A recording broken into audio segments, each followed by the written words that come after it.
നമസ്കാരം. ഇവിടെ ആരും ആരെയും അംഗീകരിക്കുന്നില്ല, അല്ലേ? ആർക്കും ആരെയും അംഗീകരിക്കാൻ മനസ്സില്ല, ആർക്കും ആരെയും അംഗീകരിക്കാൻ സമയവുമില്ല, താല്പര്യവുമില്ല. ഇന്ത്യക്ക് പാകിസ്ഥാനോടും പാകിസ്ഥാൻ ഇന്ത്യയോടും ഒടുങ്ങാത്ത പകയാണ്. പല ലോകരാജ്യങ്ങളും നമ്മൾ കണ്ടു. ഇസ്രായേലും യുക്രൈനും റഷ്യയും പാലസ്തീനും ഒക്കെ നമ്മൾ കണ്ടു. ഇവിടെ ആർക്കും ആരോടും പ്രത്യേകിച്ചൊരു ബന്ധങ്ങളുമില്ല. ഓരോരുത്തരും പറയുന്നതാണ് ശരി, അവനവൻ്റെ ശരിയാണ് ലോകത്തിലെ ഏറ്റവും വലിയ ശരി എന്ന് ചിന്തിക്കുന്ന ഒരു മനസ്സ്. ഈ മനസ്സും മനോഭാവവും മാറുമ്പോഴാണ് ഇവിടെ യുദ്ധങ്ങൾ അവസാനിക്കുന്നത്. യുദ്ധത്തെക്കുറിച്ച് ഞാൻ എഴുതിയ ഒരു കവിതയുടെ അവസാന ഭാഗം ഇങ്ങനെയാണ്: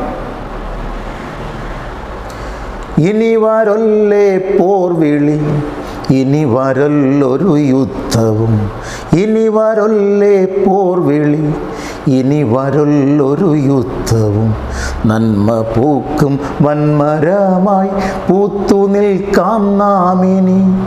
ഇനി വരൊല്ലേ പോർവിളി, ഇനി വരല്ലൊരു യുദ്ധവും, നന്മ പൂക്കും വന്മരമായി പൂത്തു നിൽക്കാം നാമിനി.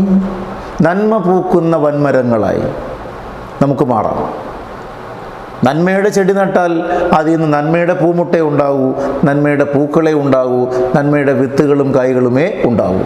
അങ്ങനെ പരസ്പരം അംഗീകരിക്കുന്ന, പരസ്പരം ഇഷ്ടപ്പെടുന്ന, മറ്റുള്ളവൻ്റെ കഴിവിനെ അംഗീകരിക്കുകയും പ്രോത്സാഹിപ്പിക്കുകയും ചെയ്യുന്ന, മറ്റൊരാളിൻ്റെ വിജയത്തെ അംഗീകരിക്കുകയും പ്രോത്സാഹിപ്പിക്കുകയും ചെയ്യുന്ന, അഭിമാനം കൊള്ളുകയും ചെയ്യുന്ന തരത്തിലേക്ക് ഉയരുന്ന ഒരു മനസ്സിൻ്റെ ഉടമയാകണം നമ്മൾ.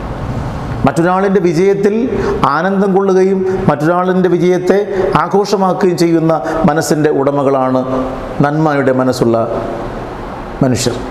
ആ മനസ്സുകൾക്കാണ് നന്മയുള്ളത്. അത്തരം മനുഷ്യരാണ് നല്ല മനുഷ്യർ.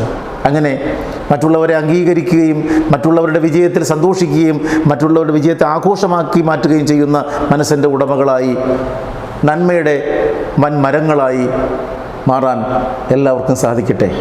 പ്രാർത്ഥനയോടെ